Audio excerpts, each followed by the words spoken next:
Hello viewers, welcome to Hyderabadi రుచులు. ఈరోజు మనం టేస్టీగా టమాటో చట్నీ తయారు చేయడం చూద్దాం. టమాటో చట్నీ తయారు చేయడానికి కావలసిన పదార్థాలు: టమాటా ½ kg, పచ్చిమిర్చి 8, వెల్లుల్లి రెమ్మలు 10 నుంచి 12, జీలకర్ర 1 టీ స్పూన్, మెంతులు ½ టీ స్పూన్, ధనియాలు 2 టీ స్పూన్స్, నువ్వులు 2 teaspoons, salt 2 teaspoons, చింతపండు 3-4 రెక్కలు, ఆయిల్ కావలసినంత, ఇంకా తాలింపు దినుసులు.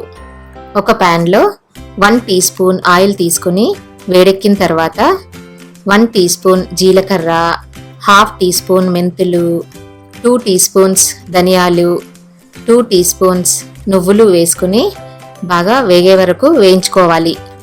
నువ్వులు ధనియాలు బాగా వేగిపోయాయి కదా. ఇప్పుడు చిన్న ముక్కలుగా కట్ చేసుకున్న 7-8 పచ్చిమిర్చి వేసుకోవాలి. కారం కావాలనుకున్న వాళ్ళు ఎక్కువ పచ్చిమిర్చి వేసుకోవచ్చు. పచ్చిమిర్చిని కూడా బాగా వేగనివ్వాలి.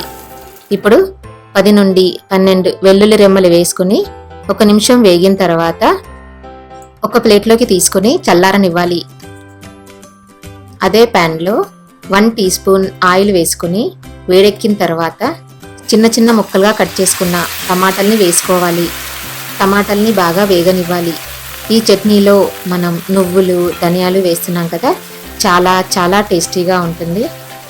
ఈ చట్నీ ఇడ్లీ, దోశ లాంటి అన్ని రకాలైన టిఫిన్స్లో కూడా బాగుంటుంది.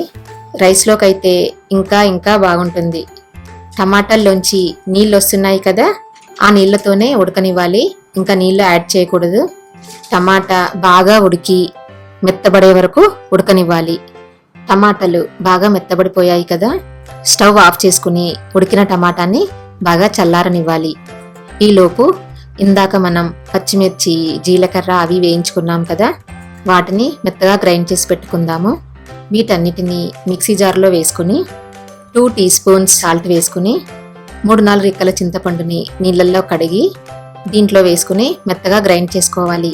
చింతపండు ఎక్కువ వేయాల్సిన అవసరం లేదు. ఇందాక ఉడికించి చల్లార్చుకున్నాం కదా, టమాటాలని కూడా ఇందులో వేసుకుని గ్రైండ్ చేసుకోవాలి.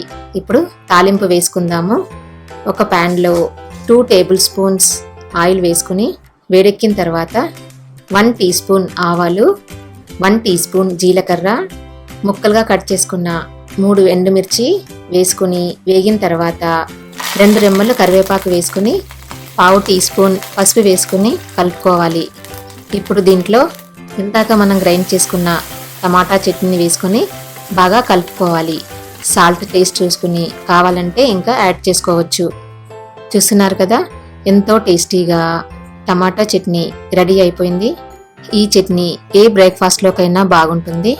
బ్రేక్ఫాస్ట్లోకే కాదు, చపాతీల్లోకి, రైస్లోకి కూడా చాలా బాగుంటుంది. మీరు కూడా టేస్ట్ చేసి చెప్తారు కదా.